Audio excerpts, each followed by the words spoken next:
Rainbow allrounder exterior paint, বাংলাদেশের আবহাওয়া উপযোগী একমাত্র পেইন্ট।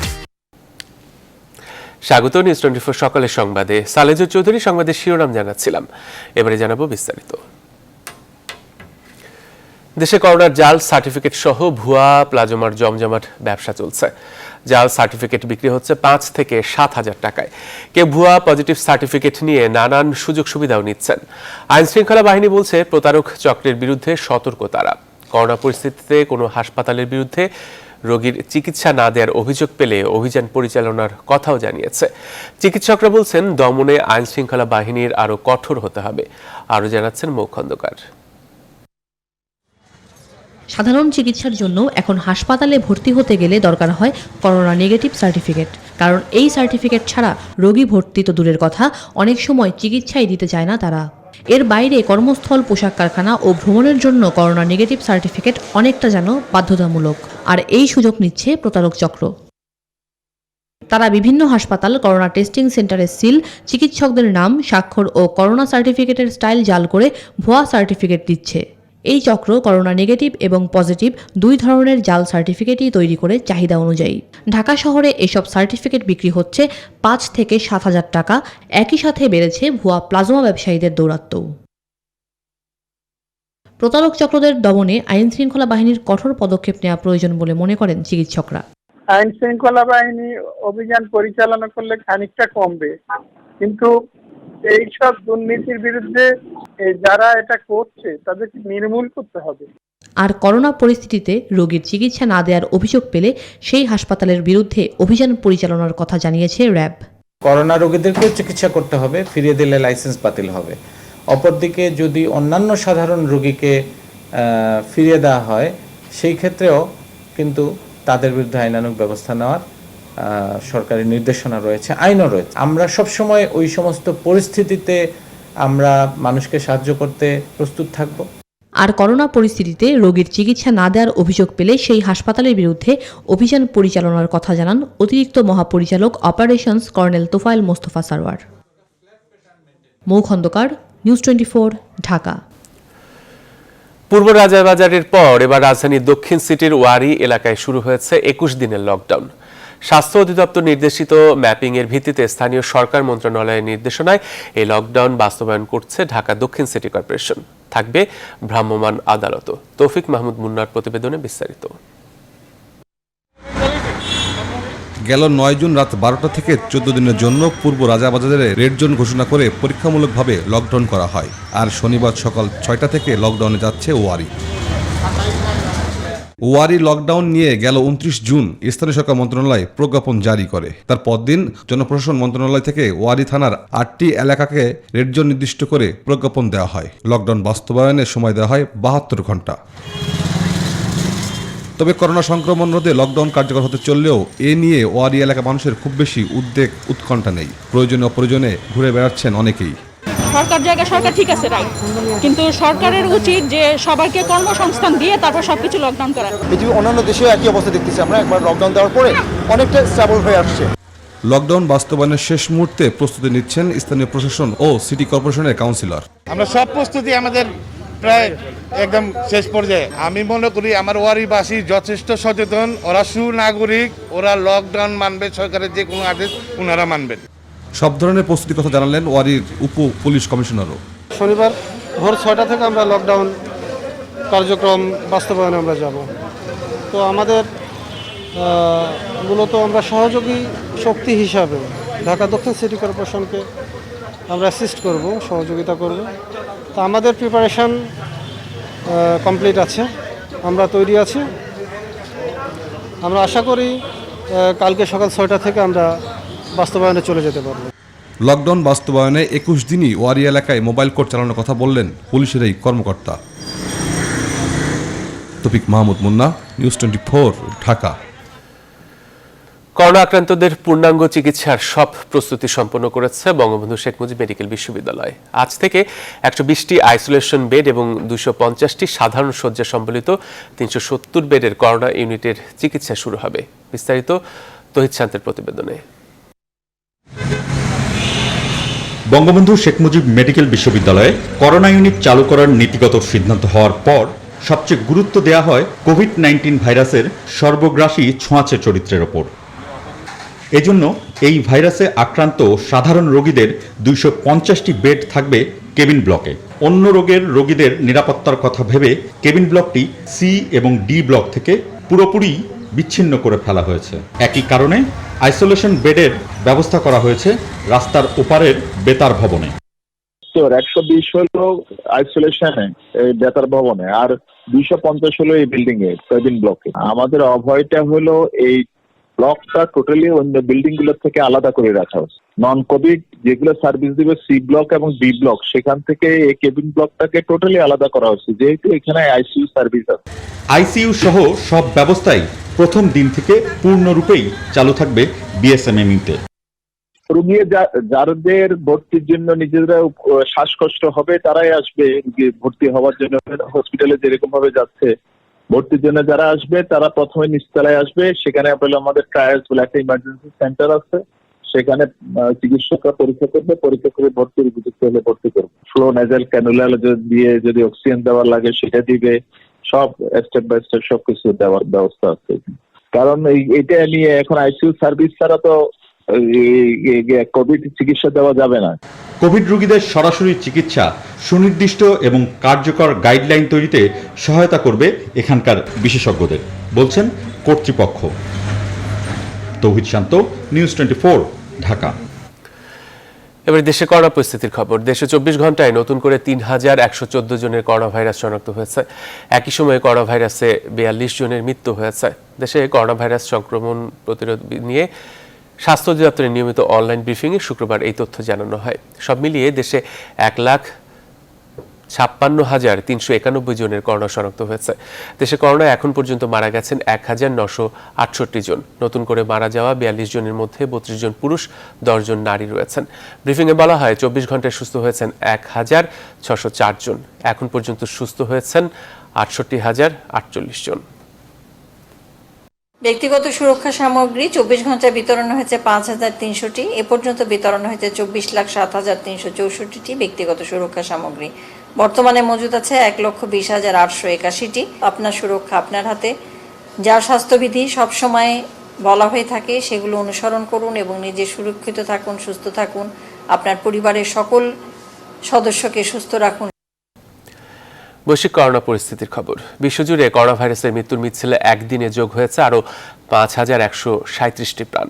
এর মধ্যে ব্রাজিলে মারা গেছে সর্বোচ্চ 1,264 জন। এ নিয়ে বিশ্বজুড়ে মোট মৃত্যু 5,28,000 ছাড়ালো।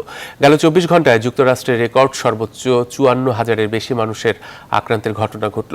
এছাড়া ব্রাজিলে আক্রান্ত প্রায় 42,000 এবং ভারতে শনাক্ত হয়েছে 22,700-র বেশি মানুষ। এখন পর্যন্ত কোভিড-19 মোট আক্রান্ত হয়েছেন 1,11,80,000-এর বেশি মানুষ। এছাড়া কলম্বিয়া, ইরান ও সাউথ আফ্রিকায় নতুন করে সংক্রমণ বাড়তে দেখা গেছে।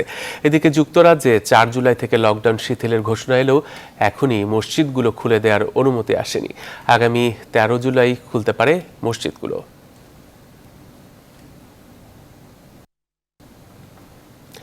যৌথভাবে করোনার ভ্যাকসিন তৈরি করেছে ভারতীয় মেডিকেল রিসার্চ কাউন্সিল ও ভারত বায়োটেক। ক্লিনিক্যাল পরীক্ষা শেষে আগামী 15 আগস্টের মধ্যে সবার জন্য প্রয়োগের আশা করছে ভারত। ভারতে বানানো করোনার প্রথম টিকা বাজারে আসতে পারে স্বাধীনতা দিবসের মধ্যেই।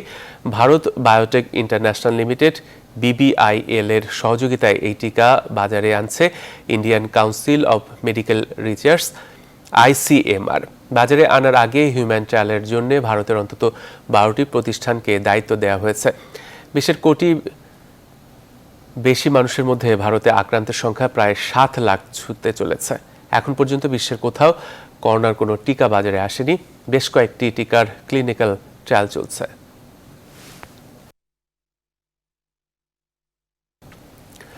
পুরো বিশ্ব করোনা ভাইরাসের ভ্যাকসিনের আশায় থাকলেও কার্যকর ভ্যাকসিন আসতে 2.5 বছর লাগতে পারে বলে জানিয়েছেন বিশ্ব স্বাস্থ্য সংস্থার বিশেষ দূত ডক্টর ডেভিড নাবারো। করোনা প্রতিরোধে এরই মধ্যে অন্তত 13টি ভ্যাকসিনের হিউম্যান ট্রায়াল চলছে, যার মধ্যে সবচেয়ে এগিয়ে রয়েছে যুক্তরাজ্যের অক্সফোর্ড বিশ্ববিদ্যালয়। সাজিয়া ইসলামের ডেস্ক রিপোর্টে বিস্তারিত। গেল জানুয়ারিতে চীনে করোনা ভাইরাসের সংক্রমণ শুরু হয়। এরপর থেকে এ পর্যন্ত 12টি ভ্যাকসিন মানব শরীরে পরীক্ষার কাজ সম্পন্ন হয়েছে। তবে কার্যকর প্রতিষেধকের জন্য অন্তত 2.5 বছর অপেক্ষা করতে হতে পারে বলে মনে করছেন বিশ্ব স্বাস্থ্য সংস্থার বিশেষ দূত ডক্টর ডেভিড নাবারোর। ভ্যাকসিন প্রয়োগের পর এটি কাজ করছে কিনা তা জানতে লাগবে বেশ সময়।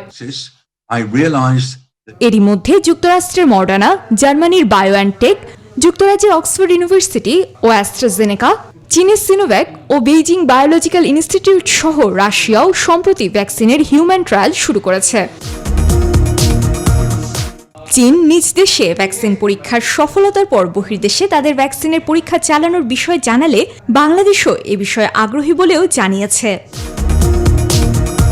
ভারতীয় গণমাধ্যমে দেওয়া এক সাক্ষাৎকারে অক্সফোর্ড বিশ্ববিদ্যালয়ের মহামারী বিশেষজ্ঞ অধ্যাপক সুনেত্রা গুপ্ত জানান, বেশিরভাগ মানুষেরই করোনার টিকার প্রয়োজন হবে না। সাধারণ ফ্লুর মতোই এই টিকা বেশি প্রয়োজন হবে বয়স্ক ও বেশি অসুস্থদের। সাচি ইসলাম, নিউজ 24। করোনা ভাইরাস সংক্রমণ থেকে সেরে উঠে নিউমোনিয়ায় আক্রান্ত ডাক্তার জাফরুল্লাহ চৌধুরীকে দ্বিতীয়বারের মতো দেখতে গেলেন প্রধানমন্ত্রী শেখ হাসিনার ব্যক্তিগত চিকিৎসক ডাক্তার ABM আব্দুল্লাহ। শুক্রবার রাতে ডাক্তার আব্দুল্লাহ জাফরুল্লাহ চৌধুরীর শারীরিক এবং চিকিৎসার বিষয়ে সার্বিক খোঁজ খবর নেন। এ সময় ডাক্তার জাফরুল্লাহ চৌধুরী ডাক্তার আব্দুল্লাহকে গণস্বাস্থ্যের চিকিৎসা গবেষণা উইংয়ের মূল দায়িত্ব নিয়ে কাজ করার প্রস্তাব করেন। ডাক্তার আব্দুল্লাহ এই প্রস্তাবের সঙ্গে সম্মতি জ্ঞাপন করেন। এ সময় গণস্বাস্থ্যের আইসিইউ প্রধান অধ্যাপক ডাক্তার নাজিব মোহাম্মদ ও আরমান পরিচালক অধ্যাপক ডাক্তার শওকত আরমান উপস্থিত ছিলেন।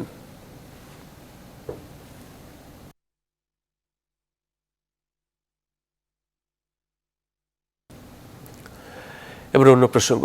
উত্তরাঞ্চলে সার্বিক বন্যা পরিস্থিতির কিছুটা উন্নতি হলেও মধ্যাঞ্চলের বন্যা পরিস্থিতি অনেকটাই অপরিবর্তিত রয়েছে।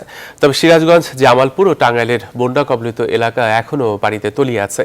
লোকালয় ও গ্রামীণ সড়কগুলোতে পানি ওঠায় স্বাভাবিক জীবনযাত্রা ব্যাহত হচ্ছে। বন্যা দুর্গত এলাকায় খাবার ও বিশুদ্ধ পানির সংকট দেখা দিয়েছে। বানভাসীদের অভিযোগ, পরিবার পরিজন নিয়ে মানবেতর জীবনযাপন করলেও পাননি কোনো ত্রাণ সহায়তা। প্রতিনিধিদের পাঠানো তথ্যচিত্রে দেখুন ডেস্ক রিপোর্ট। দেশের মধ্যাঞ্চলে অধিকাংশ নদ নদীর পানি এখনও বিপদসীমার উপর দিয়ে প্রবাহিত হচ্ছে। যমুনা ও ব্রহ্মপুত্র নদের পানি না বাড়লেও বিস্তীর্ণ এলাকা এখনও পানিতে তলিয়ে আছে। জামালপুরের 7টি উপজেলার 43টি ইউনিয়নের প্রায় 4 লাখ মানুষ এখনও পানিবন্দী। একই অবস্থায় সিরাজগঞ্জেও যমুনা ও ব্রহ্মপুত্রের পানি না বাড়লেও দুর্ভোগ বেড়েছে বন্যা কবলিতদের। বন্যায় জেলার 5 উপজেলার 31টি ইউনিয়নের প্রায় 25,000 পরিবার ক্ষতিগ্রস্ত হয়েছে। প্রায় 17 কিলোমিটার রাস্তা ও বাঁধ পানিতে তলিয়ে গেছে। আমরা পানির ভিতরে বাড়িঘর দুয়ার তলা আমরা কোন অবস্থায় আছি। তো বন্যার কারণে আমাদের এদিকে তিল, পাট, ভুট্টা, বাদাম সব ফসল কাটার আগেই নদীতে বিলীন হয়ে গেছে। পাহাড়ি ঝড়ে নেত্রকোনার কমলাকান্দার উদ্ধাখালী, কংস ও বারহাট্টার গোলামখালী নদীর তীর ঘেঁষা বেশ কয়েকটি গ্রাম প্লাবিত হয়েছে। সংযোগ সড়কের বিভিন্ন অংশ তলিয়ে যাওয়ায় ব্যাহত হচ্ছে স্বাভাবিক চলাচল। প্রতি বছর তো বন্যা আসেই, আসলে আমরা বন্যার মাঝে গরু বাছুর লইয়া আমরা এই সড়কে দাঁড়ায় থাকতে হয়, বাড়িতে রাখতে পারি না, কিছু না, আমরা এত খুব অসুবিধার মধ্যে আছি আর কি। এদিকে দেশের উত্তরাঞ্চলের বন্যা পরিস্থিতির কিছুটা উন্নতি হয়েছে। তবে ধীরগতিতে পানি কমায় রংপুর, লালমনিরহাট, কুড়িগ্রাম ও গাইবান্ধার নিম্নাঞ্চলের মানুষের দুর্ভোগ এখনো কমেনি। 7 দিন থেকে কোনো টিলিপ কিচ্ছু পাইনি। এক কামড় কই আদবুক কই পানি এলা বাদ থাকবে পাইনি, বান রাস্তা যায়। ভারী বর্ষণ না হলে দেশের বন্যা পরিস্থিতি আরও কয়েকদিন স্থিতিশীল থাকবে বলে জানিয়েছে বন্যা পূর্বাভাস ও সতর্কীকরণ কেন্দ্র। Desk report, news 24। দেশের বিভিন্ন স্থানে আগাম বন্যায় ফসলের ক্ষতি প্রশাতে প্রস্তুতি নিয়ে রেখেছে সরকার। কৃষিমন্ত্রী ডাক্তার আব্দুর রাজ্জাক জানিয়েছেন, বন্যা পরবর্তী সময়ে রোপণের জন্য পর্যাপ্ত বীজ মজুত রয়েছে। তিনি জানিয়েছেন, করোনা পরিস্থিতি দীর্ঘ হলেও বাংলাদেশের ফসল উৎপাদন ব্যাহত হবে না। শাহ আলী জয়ের রিপোর্টে বিস্তারিত। করোনার কারণে সারা বিশ্বের মতো ক্ষতিগ্রস্ত বাংলাদেশের অর্থনীতিও। সংক্রমণের মধ্যে শিল্প উৎপাদন কমেছে ব্যাপকভাবে, তবে আশা জাগিয়ে রেখেছে কৃষিখাত। বোরো ধানের বাম্পার ফলনের পর আউশ এবং আমন নিয়েও আশাবাদী কৃষকেরা। কিন্তু দেশের বিভিন্ন স্থানে আগাম বন্যা চিন্তার ভাঁজ ফেলেছে তাদের কপালে। এমন বাস্তবতায় সরকারের প্রস্তুতি জানালেন কৃষিমন্ত্রী। আমনটা আপনার এই জুলাই মাস থেকে আমাদেরকে করতে হবে, লাগাতে হবে। এখন যে অলরেডি এখন যে বন্যা আসছে, আমরা লাগাতে পারবো না, আমাদের অনেক বীজতলা নষ্ট হতে পারে। আবার আমরা যদি ঠিক মতো লাগাই, আবার দেরিতে যদি বন্যা আসে, মাঠের ফসলও নষ্ট হয়ে যেতে পারে। এগুলো সবই আমরা বিবেচনায় রেখেছি, যদি বীজতলা নষ্ট হয় কিংবা মাঠের ফসল নষ্ট হয়, যাতে আমরা আমাদের কাছে পর্যাপ্ত সিড আমরা রেখেছি, আবার বীজতলা করে যাতে আমরা যে ভ্যারাইটি গুলো আছে সেগুলো আমরা যাতে লাগাতে পারি। দেশে আগামী 6 থেকে 7 মাসের খাদ্য মজুদ আছে জানিয়ে ডক্টর আব্দুর রাজ্জাক বলেন, করোনার প্রভাব দেশের কৃষি খাতকে ক্ষতিগ্রস্ত করতে পারেনি। এটা প্রবলেম হলে এটা নিয়েই আমাদেরকে বাঁচতে হবে। এই নানান রকম প্রতিকূল পরিবেশ, আমরা তো সারা পৃথিবী বলছে যে একটা অজানা শত্রুর বিরুদ্ধে আমরা যুদ্ধ করছি, যুদ্ধ করেই আমাদেরকে টিকে থাকতে হবে। গ্রামে কিন্তু করোনার প্রভাবটা এরকম না, হয়তো একটা উপজেলায় 25, 30, 50, 60 জন রোগী আছে, এটা বিভিন্ন ভাবে ছড়িয়ে আছে, ওইভাবে ব্যাপকভাবে মানুষের আক্রান্ত না। কাজেই আমার মনে হয় না যে গ্রাম এলাকার কৃষি উৎপাদন খুব একটা ব্যাহত হবে। কৃষকরা মাঠে যাবে এবং তারা ফসল উৎপাদন করবে। কৃষিমন্ত্রী জানান, করোনা পরবর্তী সময়ে বিশ্বের বিভিন্ন দেশ খাদ্য ঘাটতি নিয়ে আশঙ্কায় থাকলেও বাংলাদেশের সে দুশ্চিন্তা নেই, বরং সম্ভাবনা রয়েছে অন্যান্য দেশে খাদ্যপণ্য রপ্তানি করার। শাহ আলী জয়, নিউজ 24, ঢাকা। দেশে পর্যাপ্ত পশু থাকা সত্ত্বেও কোরবানিতে বিক্রি নিয়ে দুশ্চিন্তায় খামারিরা। সরকারি হিসেবেই দেশের চাহিদার চেয়ে 9 লাখ গবাদি পশু বেশি প্রস্তুত। অন্যদিকে করোনার কারণে মানুষের হাতে টাকাও কম। প্রাণী সম্পদ মন্ত্রী সবর রেজাউল করিম বলছেন, এবারও ভারত থেকে কোরবানির পশু আসার প্রয়োজন হবে না, দেশীয় প্রাণী দিয়েই কোরবানির চাহিদা পূরণ হবে। প্লাবন রহমান জানাচ্ছেন বিস্তারিত। প্রতিবছর কোরবানির ঈদের অপেক্ষায় দিন গোনেন পশুপালনকারী খামারের সঙ্গে সংশ্লিষ্টরা। এবারও তার ব্যতিক্রম নয়।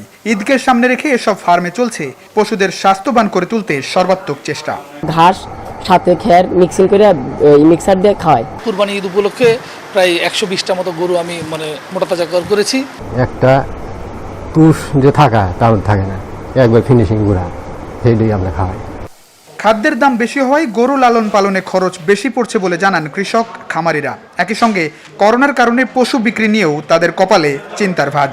খাদ্যের দাম বেশি, ভুসির দাম বেশি, লালের দাম বেশি, সব কিছুর দামই বেশি, এতে আমাদের পরিস্থিতি খুব খারাপ হয়ে যাচ্ছে। দূর দূরান্ত থেকে ব্যাপারীরা এসে গরু কিনতে আসতো, করোনার মাঝে এবার দূর দূরান্ত থেকে কোনো ব্যাপারী এখনো দেখা যায় নাই।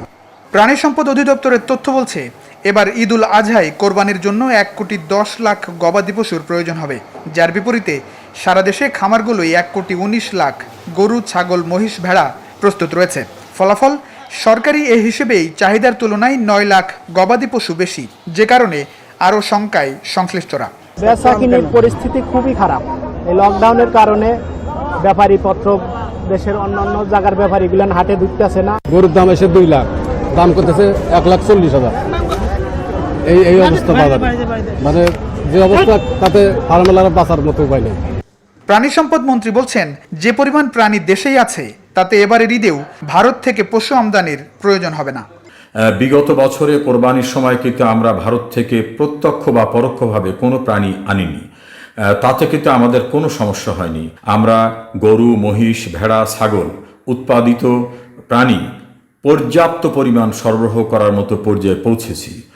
গেল বছরও ভারত থেকে পশু আমদানির প্রয়োজন হয়নি, এরপরও প্রায় 10 ভাগ পশু বিক্রি হয়নি কোরবানির ঈদে। এবারও আছে সেই দুশ্চিন্তা।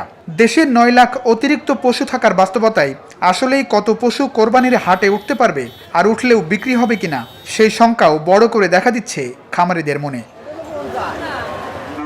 প্লাবন রহমান, নিউজ 24, ঢাকা। করোনাকালে পাল্টে যাচ্ছে পেশার ধরন। জুতা বা স্যান্ডেল ব্যবসায়ী হয়ে উঠেছেন মাস্ক ও স্যানিটাইজার বিক্রেতা, কোথাও আবার বেসরকারি চাকরিজীবী হয়ে উঠেছেন মোটর বাইক চালক।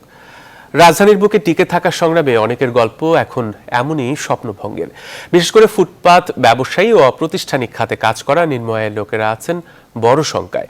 বিশ্লেষকরা বলছেন, অর্থনীতির সবচেয়ে বড় অভিঘাত নেমে এসেছে খণ্ডকালীন কাজ ও অনানুষ্ঠানিক খাতে। বিস্তারিত জানাচ্ছেন বাবু কামরুজ্জামান। দুপুরের তপ্ত রোদে রাজধানীর কারওয়ান বাজারে যাত্রীর অপেক্ষায় বাইক রাইডার মোহাম্মদ শিমুল। শ্যামলীর একটি বেসরকারি প্রতিষ্ঠানে চাকরি করলেও এখন বেতন মিলছে অর্ধেক, তাই সংসার চালাতে বিকল্প আয়ের এই প্রচেষ্টা। তবু যেন হিসাব মিলে না। এখন যেখানে চাকরি করতাম সেখানে তো 50% পাচ্ছি, ঠিক মতো পাচ্ছি না। তার পাশাপাশি পাঠাও এটা চালাচ্ছি, এটাও ঠিক মতো হচ্ছে না। তো সামনের দিনগুলোতে তো আরও খারাপ অবস্থা হবে। রাজধানীর এই ফুটপাতে গত 20 বছর ধরে ব্যবসা করছেন মোহাম্মদ আমির হোসেন। জানালেন গত 3 মাসের বাড়ি ভাড়া বকেয়া, নেই বেচা বিক্রিও। এ অবস্থায় গ্রামে ফিরে যাওয়া ছাড়া যেন কোনো পথ মিলছে না তার। আয় লোক কম, মানুষের ধরে তো টাকা পয়সা নাই, মানুষ কিনে কাটে না, অনেক কিছুই কিনবো, মানুষের চাল কিনবো না, পোশাক কিনবো। দেশের অপ্রাতিষ্ঠানিক খাতে বা খণ্ডকালীন কাজ করেন এমন বেশিরভাগেরই আয় এখন কমেছে। করোনায় ওলটপালট হয়ে গেছে জীবন ও জীবিকার হিসাব নিকাশ, পাল্টে যাচ্ছে অনেকের কাজের ধরনও। আগে ব্যবসা যেটা করতো এটা তেমন চলে না, ঠিক আছে, তো এগুলা নতুন ব্যবসা। এখন দিলাম যে মাস্ক, হ্যান্ড স্যানিটাইজার এগুলো বিক্রি করি, প্রথম ভালো বিক্রি হইতো, তাও হয় না। এখন রায়ের উৎসবে কোনো রকম ডাল ভাত খেয়ে পাইছে আছি। ব্র্যাকের সাম্প্রতিক এক জরিপ বলছে দেশের বিভিন্ন শ্রেণী পেশার এমন 36% লোক চাকরি বা কাজের সুযোগ হারিয়েছেন, আর 3% লোক চাকরি থাকলেও বেতন পাননি। শ্রমিকদের নিয়ে কাজ করেন এমন সংগঠন বিলস বলছে করোনার প্রভাবে অপ্রাতিষ্ঠানিক খাত ছাড়াও শুধু পোশাক খাতেই কাজ হারিয়েছেন 1 লাখ লোক। ঢাকা শহরের অনেক পরিবার তারা গ্রামে ফিরে যাচ্ছে, তাদের বাচ্চাদের স্কুল বন্ধ করে দিয়ে তারা গ্রামে ফিরে যাচ্ছে। তাদের ইনকাম নাই, বাসা ভাড়া দেওয়ার কোনো সম্মতি নাই, তাই গ্রামে ফিরে যাওয়ার কারণে অনেকগুলো স্কুল বন্ধ হয়ে যাবে, বিউটি পার্লারগুলো বন্ধ আছে। কর্মসংস্থানে বলি আর দিনমজুর বলি, তাদের কিন্তু কোনো পার্মানেন্ট কোনো কাজ নেই। আমরা দেখেছি যে 4% মতো বাংলাদেশে কর্মহীনতা ছিল শ্রমবাজারে, সেটা আরও প্রায় 21% মানুষ এই কর্মহীনতায় অথবা কর্মহীনতার ঝুঁকিতে পড়েছেন। একাধিক গবেষণা বলছে করোনার প্রভাবে শুধু ঢাকা জেলার মানুষের আয় কমে গেছে প্রায় 60%। রেলপথের মতো সমান্তরাল নয়, রাজধানীর অলিগলি জুড়ে প্রতিদিনই যোগ হচ্ছে স্বপ্নভঙ্গ আর হতাশার গল্প। যেখানে দেশের অপ্রাতিষ্ঠানিক খাতে প্রায় 86% মানুষ কাজ করেন, তাদের প্রায় 1 কোটি মানুষ এই করোনাকালে কর্মহীন হয়ে পড়েছেন। বিশ্লেষকরা বলছেন সুনির্দিষ্ট নীতি পরিকল্পনা এবং তার কার্যকর বাস্তবায়ন করা না গেলে আগামী দিনে আরও বিপুল সংখ্যক মানুষ দারিদ্র্যসীমার কাছাকাছি থাকা তারা এই কাতারে নেমে আসবেন। বাবু কামরুজ্জামান, নিউজ 24, ঢাকা। করোনাকাল দীর্ঘায়িত হলে শিক্ষার্থীরা যেন সেশন জটে না পড়ে তা নিশ্চিত করতে নানামুখী প্রস্তুতি নিচ্ছে দেশের পাবলিক ও প্রাইভেট বিশ্ববিদ্যালয়গুলো। এরই মধ্যে অনলাইনে সাধারণ বিষয়ের উপর 4 মাসের একটি সেমিস্টারও শেষ করেছে কিছু বিশ্ববিদ্যালয়ের শিক্ষার্থীরা। রিশাদ হাসানের রিপোর্টে বিস্তারিত। বাংলাদেশ ইউনিভার্সিটি অফ প্রফেশনালস নামের এই পাবলিক বিশ্ববিদ্যালয় দেশে করোনা সংক্রমণের পর শিক্ষার্থীদের জন্য প্রথম অনলাইনে ক্লাসের ব্যবস্থা করে। শিক্ষার্থীদের সুবিধার্থে ইনস্টলমেন্টের ল্যাপটপ ও ইন্টারনেট প্যাকেজ প্রণোদনাও দিয়েছে কর্তৃপক্ষ। বিশ্ববিদ্যালয়ের উপাচার্য জানান, অনলাইনে ক্লাস পরীক্ষা কার্যক্রম চালিয়ে যেতে শীঘ্রই বিশ্বমানের সফটওয়্যার আনা হবে। এমআইটি বা ওই ধরনের অক্সফোর্ড ইউনিভার্সিটিতে যেই অনলাইন শিক্ষা দেওয়ার যে ব্যবস্থাটা, ওদের যে ক্যানভাস, মুডল বা যে ধরনের প্ল্যাটফর্ম তাদের রয়েছে, সেটা আমরা বিউপিতে করার চিন্তা ভাবনা করছি এবং আগামী আগস্ট সেপ্টেম্বরের মধ্যে আমরা সেটা আশা করছি আমরা এটা করতে পারবো। নর্থ সাউথ ইউনিভার্সিটিও দেশের বেসরকারি বিশ্ববিদ্যালয়গুলোর মধ্যে সবার আগে অনলাইন ক্লাস শুরু করে। বিশ্ববিদ্যালয়ের উপাচার্য বলছেন, অন্যান্য সময়ের তুলনায় বর্তমানে অনলাইনে ক্লাসে শিক্ষার্থীদের উপস্থিতি চোখে পড়ার মতো। আমরা একটা এরকম সিস্টেম করব যে আমার টিচার ঘরে বসে দেখতে পারবেন প্রত্যেকটা ছেলে কিভাবে লিখছে। Not only that, we can instruct the system, যদি কোনো ছেলে নকল করে তাকে অটোমেটিক্যালি স্টপ করে দেব, ওই মোড থেকে system will be of for him. শিক্ষার্থীরা বলছেন, দেশে করোনা পরিস্থিতির শুরুর দিকে সেশন জট নিয়ে শঙ্কা থাকলেও বর্তমানে অনলাইন ক্লাসের কারণে তা অনেকটাই কেটে গেছে। আমরা ঘরে বসেই আমাদের অ্যাসাইনমেন্ট, কুইজ, টার্ম পেপার সবকিছু অনলাইনে সাবমিট করে ফেলছি। আমাদের এই 1 জুলাই থেকে নতুন সেমিস্টারের ক্লাস শুরু হয়ে গেছে। এর আগে সেমিস্টারটাও আমাদের অনলাইনেই শেষ হয়েছে। করোনা পরিস্থিতির কারণে সেশন জট আর অনিশ্চয়তায় থাকতে চান না শিক্ষার্থীরা। এই করোনা কাল যেহেতু দীর্ঘায়িত হচ্ছে, যেহেতু অনিশ্চিত হয়ে পড়ছে সবকিছুই, তাই করোনা কালকে সঙ্গী করেই এই শিক্ষা কার্যক্রমকে চালিয়ে নিতে চায় পাবলিক এবং প্রাইভেট বিশ্ববিদ্যালয়গুলো। রিশাদ হাসান, নিউজ 24, ঢাকা। সকালের সংবাদে একটা বিরতি নিচ্ছে, আরো খবর নিয়ে ফিরবো, সাথেই থাকুন। আরেকবার স্বাগত নিউজ 24 সকালের সংবাদে। সরকারি নির্দেশনা অনুযায়ী গেল 1 জুলাই থেকে সকাল 10টা থেকে সন্ধ্যে 7টা পর্যন্ত খোলা থাকছে রাজধানীর সহ সারা দেশের শপিং মল ও বিপণী বিতানগুলো। কিন্তু সাপ্তাহিক ছুটির দিনে রাজধানীর কয়েকটি শপিং মল ঘুরে দেখা যায় অনেকটাই ক্রেতা শূন্য অবস্থা। বিক্রেতারা বলছেন সময় বাড়ানো হলেও উন্নতি হয়নি পরিস্থিতির। দোকান ভাড়া ও বিদ্যুৎ বিল দিতে অনেক ব্যবসায়ীরই নাভিশ্বাস অবস্থা। নিত্য প্রয়োজনে যারা আসছেন তারা বলছেন অর্থনৈতিক টানাপোড়েনের প্রয়োজনের অতিরিক্ত খরচ করছেন না কেউই। আরো জানাচ্ছেন সৈয়দ রায়হান। এই চিত্র রাজধানীর নিউ মার্কেটের। ক্রেতা শূন্য এমন পরিস্থিতি সাপ্তাহিক কোনো ছুটির দিনে নিউ মার্কেটে ছিল কিনা মনে করতে পারছেন না এখানকার অনেক ব্যবসায়ী। একই পরিস্থিতি রাজধানীর গাউসিয়া ও চাঁদনী চকেও। ব্যবসায়ীরা বলছেন ক্রয় বিক্রয় নেমে এসেছে প্রায় শূন্যের কোটায়। এ পরিস্থিতিতে অনেকেই দোকান ছেড়ে দিতে বাধ্য হচ্ছেন। কয়েকজন আবার অভিযোগ করেন অধিক বিদ্যুৎ বিল আদায় করছেন দোকান মালিক সমিতি। বিদ্যুতের জরিমানাটা না নেয়, আমাদের নিউ মার্কেটে এখনো বিদ্যুতের জরিমানা নিতে আছে ব্যবসায়ী কমিটি। আজকে 1 সপ্তাহ যাবত বনি হয় না, কোনো কিছুই নেই এখানে। ব্যবসা বাণিজ্যের অবস্থা খুব খারাপ, দোকানে ভাড়া দেওয়া যাচ্ছে না, কোনো কিছু না, স্টাফের কোনো বেতন দেওয়া যাচ্ছে না। মার্কেট সমিতির সভাপতি বলছেন নাজুক এই পরিস্থিতিতে ব্যবসায়ীদের সব রকম সহায়তা দিচ্ছে দোকান মালিকরা। তবে এই পরিস্থিতিতে শতভাগ ভাড়া মওকুফ সম্ভব নয় বলেও জানান তিনি। বিদ্যুৎ বিলটা তো হলো যে ডিপিডিসি পাওনা, সেটা তাকে না দিলে ডিপিডিসি মার্কেটের লাইন কেটে দেবে। কেউ কোনো বেচাকে নিয়ে করতে পারতেছে না, তার উপরে যে পরিমাণ আমাদের সফটনেস দেখানো দরকার অবশ্যই তাকে দেখা যায়, কিন্তু কেউ যদি বিক্রি করে টাকা না দেয় তাহলে তার উপর তো হার্ড লাইনে যেতেই হবে। সাপ্তাহিক ছুটির দিনে যারাই এসেছেন তারা বলছেন নিতান্তই জরুরি প্রয়োজনে এসেছেন। শুক্রবারে তো এখানে অনেক মানুষ থাকে, ওই তুলনায় তো এখন তো ওরকম মানুষ নেই বলতে গেলে। অনেকে দেখেন জব নেই বা আপনার মানে ইনকামটাও কারোর কোনো স্যালারিও ঠিকমতো দিচ্ছে না। মানুষের অর্থনৈতিক যে ব্যাপারটা, এটা আসলে খুব শোচনীয় পর্যায়ে। বিপণী বিতানগুলোয় ক্রেতাশূন্য এই পরিস্থিতির পেছনে আর্থিক সংকটকেও কারণ হিসাবে বলছেন সাধারণ ক্রেতারা। সৈয়দ রায়হান, নিউজ 24, ঢাকা। জমি ও ফ্ল্যাটের রেজিস্ট্রেশন ফি 2% থেকে কমিয়ে 1% করেছে সরকার।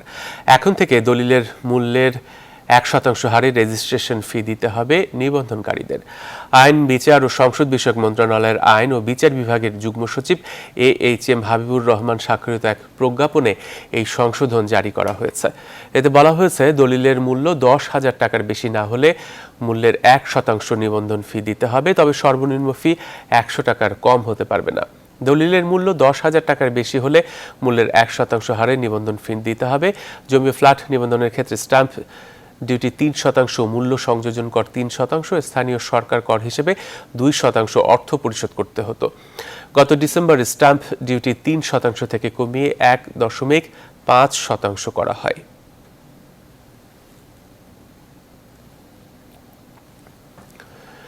মানব ও অর্থ পাচার, ভিসা ব্যবসা এবং ঘুষ দেওয়ার অভিযোগে অভিযুক্ত বাংলাদেশের সংসদ সদস্য কাজী শহীদুল ইসলাম পাপুলের সঙ্গে সম্পর্কিত মামলায় 2 কুয়েতিকে কারাগারে পাঠানোর সিদ্ধান্ত নিয়েছে দেশটির সরকারি কৌঁসুলি।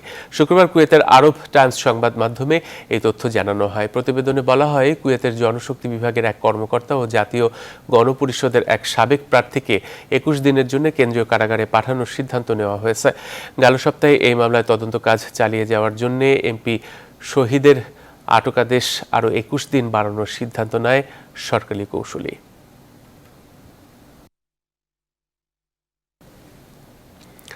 বস্ত্র পাট মন্ত্রী গোলাম দস্তগীর গাজী বলেছেন, আগামী 3 দিনের মধ্যে রাষ্ট্রায়ত্ত পাটগুলো শ্রমিকদের তাদের পাওনার হিসেব জানিয়ে দেওয়া হবে। বাজেটের অর্থ ছাড় হলে তা পরিশোধ করা হবে। দুপুরে নিজ বাসায় এক সংবাদ সম্মেলনে তিনি একথা জানান। আর শ্রম প্রতিমন্ত্রী মুনজান সুফিয়ান জানিয়েছেন, আগামী 3 থেকে 4 মাসের মধ্যেই পাটকলগুলোর নতুন চালু হবে। সরকারের এই সিদ্ধান্তকে স্বাগত জানিয়ে সমুদায় পাওনা এককালীন দেওয়ার দাবি জানিয়েছেন শ্রমিকেরা। অন্তর বিশ্বাসের প্রতিবেদন। শ্রমিকদের শতভাগ পাওনা বুঝিয়ে দিয়ে দেশের রাষ্ট্রায়ত্ত সব পাটকলের উৎপাদন কার্যক্রম বন্ধের সিদ্ধান্ত চূড়ান্ত করেছে সরকার। বৃহস্পতিবার বিকালে প্রধানমন্ত্রীর কার্যালয়ে এক ব্রিফিংয়ে মুখ্য সচিব আহমদ কায়কাউস সরকারের এই সিদ্ধান্তের কথা সাংবাদিকদের জানান। শ্রমিকদের কল্যাণের সরকারের এমন সিদ্ধান্তকে স্বাগত জানিয়েছেন পাটকল শ্রমিকরা। তবে তাদের দাবি, দ্রুততম সময়ে তাদের সমুদয় পাওনা এককালীন পরিশোধ করা হোক। সরকার যদি আমাদেরকে 1 টাকা দেয় তাহলে আমরা সে সিদ্ধান্ত মেনে নেব। কিন্তু আমাদেরকে টাকা না দিয়ে গতকাল রাত্রিরে 10টায় থেকে আমাদের মিলটা বন্ধ করে দিয়েছে এবং বাংলাদেশের সমস্ত মিলই বন্ধ করে দিয়েছে। এদিকে শুক্রবার দুপুরে নিজ বাসভবনে এক সংবাদ সম্মেলনে পাটমন্ত্রী গোলাম দস্তগীর গাজী জানিয়েছেন 3 দিনের মধ্যে শ্রমিকদের পাওনার হিসাব জানিয়ে দেওয়া হবে। পাটকলগুলোর লোকসানের জন্য কেবল শ্রমিকরা দায়ী নয় বলেও জানান তিনি। এই রানিং মাসের মাইনেটি এই সপ্তাহের শেষের দিকে আপনার ব্যাংক অ্যাকাউন্ট চলে যাবে। আরও 2 মাস নোটিশ পিরিয়ড আছে, সেই 2 মাস নোটিশ পিরিয়ড তারপরের মাসে প্রথম সপ্তাহে আপনার সেই ব্যাংক অ্যাকাউন্ট চলে যাবে। এদিকে আগামী 3-4 মাসের মধ্যেই পাটকলগুলো পিপিপির আওতায় পুনরায় চালু করা হবে বলে জানিয়েছেন শ্রম প্রতিমন্ত্রী। সেক্ষেত্রে দক্ষ শ্রমিকরা অগ্রাধিকার পাবে বলেও জানান তিনি। শ্রমিকদের যে পাওনা এটা 2015 সালে জুলাই মাস থেকে নেত্রী দিতে চাইছেন, এটা অনেক আগেই উনি ঘোষণা দিয়েছেন। এটা করতে হবে এবং প্রত্যেক শ্রমিক যাতে এককালীন তাদের টাকাটা পায়, তাদের যেন রাস্তায় রাস্তায় ঘুরে বেড়াতে না হয়, এটা আপনি অবশ্যই নিশ্চিত করবেন বলে আমি আশা করি। বছরের পর বছর ধরে অব্যাহতভাবে লোকসানের কারণে দেশের সকল রাষ্ট্রায়ত্ত বন্ধ পাটকলগুলো আধুনিকায়নের মাধ্যমে নতুন করে চালুর সিদ্ধান্ত নেয় সরকার। অন্তরা বিশ্বাস, নিউজ 24, ঢাকা। সরকারের সংবাদে আরেকটা বিরতি নিচ্ছি, সাথেই থাকুন। আরেকবার স্বাগত নিউজ 24 সকালের সংবাদে। রাজধানীর মুগদা হাসপাতালে করোনা ভাইরাস পরীক্ষা করতে আসা রোগীদের মারধরের ছবি তুলতে গেলে 2 ফটো সাংবাদিকের উপর হামলা চালিয়েছে সেখানকার দায়িত্বরত আনসার সদস্যরা। শুক্রবার সকালে হাসপাতাল চত্বরে ছবি তুলতে গেলে বাংলাদেশ প্রতিদিনের ফটো সাংবাদিক জয়িতা রায় ও দেশ রূপান্তরের ফটো সাংবাদিক রুবেল রশিদের উপর এই হামলা চালানো হয়। আনসার সদস্যরা এ সময় ফটো সাংবাদিকদের ক্যামেরাও ভেঙে ফেলে। হামলার শিকার জয়িতা রায় বলেন, হাসপাতালে রোগী সিরিয়ালের অনিয়মের ছবি তোলার সময় সিরিয়াল ব্রেক করায় এক রোগীর সঙ্গে আনসার সদস্যদের কথা কাটাকাটি হয়। এক পর্যায়ে এক আনসার রোগীর আত্মীয়ের জামার কলার ধরে হাসপাতালের ভেতরে নিয়ে যাওয়ার ছবি তুললে সেই আনসার হামলা চালায়। পরে আনসার সদস্যরা সাংবাদিকদের গালাগাল করতে থাকেন এবং বেঁধে রাখারও হুমকি দেন।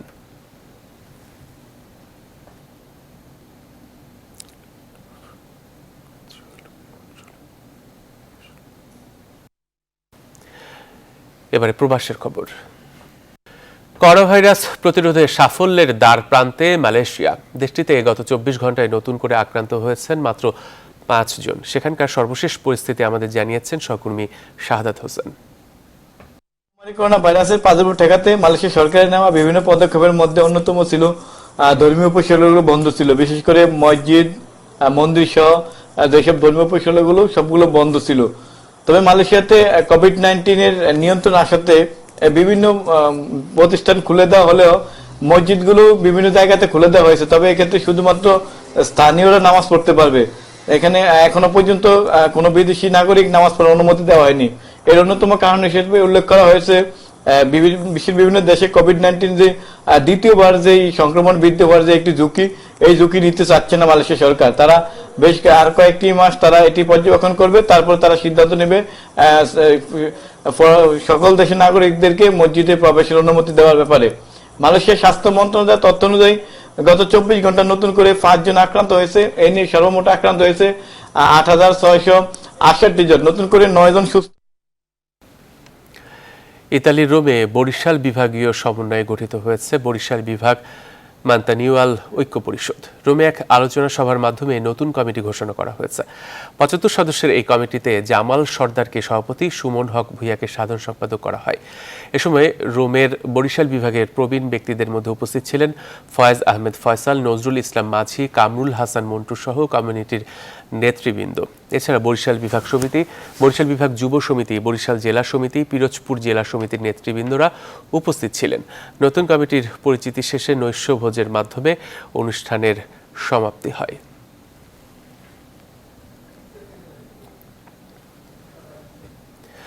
জাতীয় পার্টির ফ্রান্স শাখার সাধারণ সম্পাদক হাবিব খান ইসমাইল জাতীয় পার্টির কেন্দ্রীয় কমিটিতে সদস্যপদ লাভ করায় ফ্রান্স কচুয়াবাসীর উদ্যোগে গণসম্বর্ধনা দেওয়া হয়েছে। প্যারিসের স্থানীয় এক হলরুমে অনুষ্ঠিত এই গণসম্বর্ধনার সভাপতিত্ব করেন ফ্রান্সের বিশিষ্ট ব্যবসায়ী কচুয়ার কৃতি সন্তান শাহিন আরমান চৌধুরী। অনুষ্ঠানে প্রধান অতিথি ছিলেন কমিটির ব্যক্তিত্ব TM রেজা। বিশেষ অতিথি হিসেবে বক্তব্য রাখেন জাতীয় পার্টির ফ্রান্স শাখার সভাপতি AKM আলমগীর, কমিউনিটি নেতা আশিক উল্লাহ সহ আরও অনেকেই। অনুষ্ঠান পরিচালনা করেন জাতীয় পার্টির ফ্রান্স শাখার যুগ্ম সাধারণ সম্পাদক দাউদ খান। এ সময় বক্তারা তরুণ নেতা হাবিব খান ইসমাইলের রাজনৈতিক জীবন নিয়ে আলোচনা করেন এবং দেশ ও মানব সেবায় নিয়োজিত থাকার গুরুত্ব আরোপ করেন।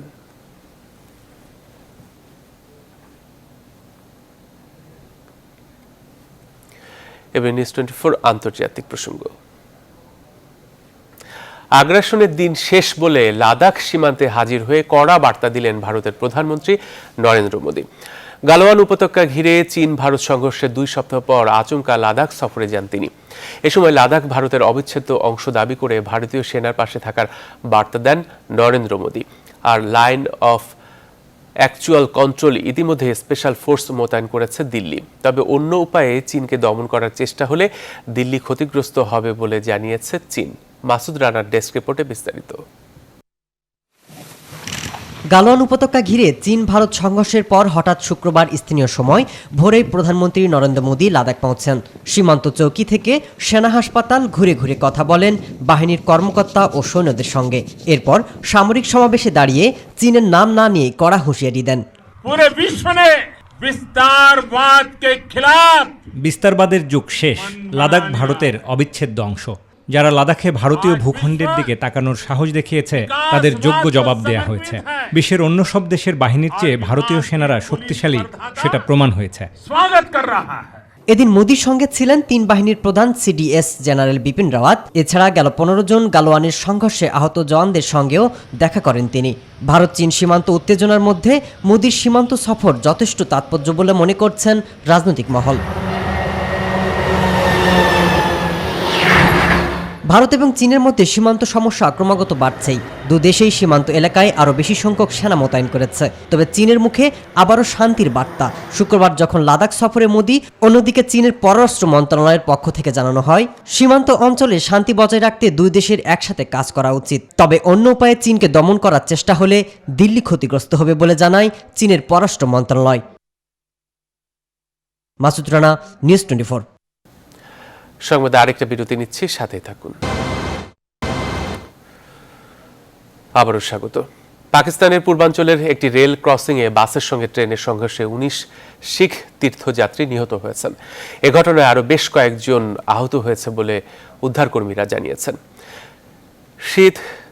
শিখ তীর্থযাত্রীদের তদারকিতে নিয়োজিত পাকিস্তান কর্মকর্তা ইমরান গোলান জানিয়েছেন, শুক্রবার পাঞ্জাব প্রদেশের শেখুপুরা জেলায় এই দুর্ঘটনা ঘটে। পুলিশ কর্মকর্তারা জানিয়েছেন, উত্তর পশ্চিমাঞ্চলীয় পেশোয়ার শহর থেকে শিখ তীর্থযাত্রীরা শেখুপুরায় নানক সাহিব মন্দির পরিদর্শন শেষে নিজ এলাকায় ফিরে যাওয়ার পথে দুর্ঘটনার শিকার হন। বাসটিতে থাকা 22 যাত্রীর মধ্যে 19 জনের সবাই একই পরিবারের সদস্য ছিলেন। আহতদের মধ্যে 8 জনের অবস্থা গুরুতর বলে জানিয়েছেন হাসপাতাল কর্তৃপক্ষ। জেলা পুলিশ কর্মকর্তা গাজী সালাউদ্দিন জানিয়েছেন, নিহত এবং আহত তীর্থযাত্রীদের কাছে হাসপাতালে নেওয়া হয়েছে। পাকিস্তান রেলওয়ের মুখপাত্র কুরাতুল আইন বলেন, ক্রসিংটিতে পাহারা ছিল না আর বাসটির চালক ট্রেন আসতে দেখেও দ্রুতগতিতে ক্রসিং পার হওয়ার চেষ্টা করছিল। এই ঘটনায় ট্রেনের কোনো যাত্রী হতাহত হয়নি বলেও জানান তিনি।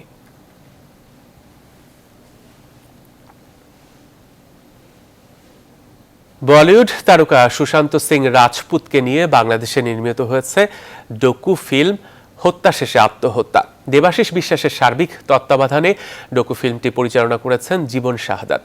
কিভাবে অবসাদ থেকে মানুষ আত্মহত্যার মতো ভয়ানক সিদ্ধান্ত নিতে পারে সে বিষয়টি এই ডকু ফিল্মে তুলে ধরা হয়েছে। বিস্তারিত জানাচ্ছেন ফাতেমা কাউসার।